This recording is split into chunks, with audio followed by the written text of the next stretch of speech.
और इस वक्त की बड़ी खबर इंडिगो फ्लाइट से है जिसमें अब से थोड़ी देर पहले ये खबर आई थी कि उससे धुआं निकल रहा और जिस वक्त उसे दिल्ली में लैंड किया गया उस वक्त में ये धुआं देखा गया है। एटीसी ने विमान के पायलट को इस धुएं की खबर दी और जिसके बाद जो पूरा का पूरा महकमा था वहां पर मौजूद उसने तुरंत कार्रवाई की है।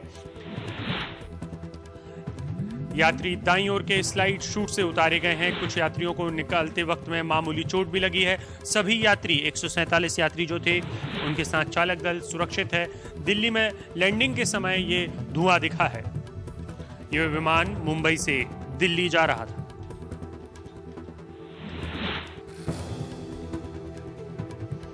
और इस वक्त में हमारे साथ हिमांशु मौजूद है। हिमांशु, जैसा कि हमने खबर में बताया कि थोड़ी देर पहले हादसा हुआ, कितने बजे ये हादसा हुआ है और क्या शुरुआती वजह बताई गई, कैसे इसे देखा गया कि ये धुआं निकल रहा है और कहां से निकल रहा था ये धुआं?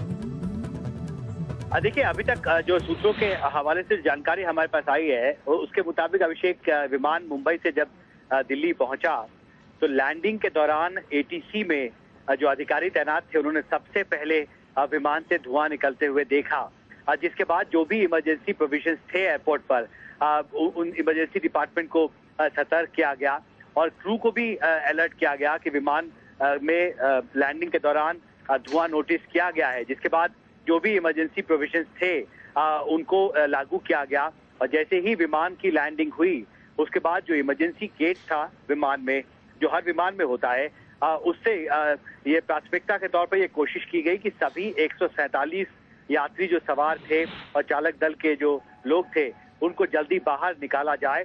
सूत्रों ने हमें ये बताया है कि जल्दबाजी में कुछ यात्रियों को जब बाहर निकाला जा रहा था इमरजेंसी एग्जिट गेट से तो उस दौरान मामूली चोटें आई जरूर हैं, लेकिन राहत की खबर फिलहाल ये है कि सभी 147 यात्री और चालक दल के लोग जो सवार थे विमान में, जो विमान मुंबई से दिल्ली आ रहा था इंडिगो का, वो सभी सुरक्षित हैं।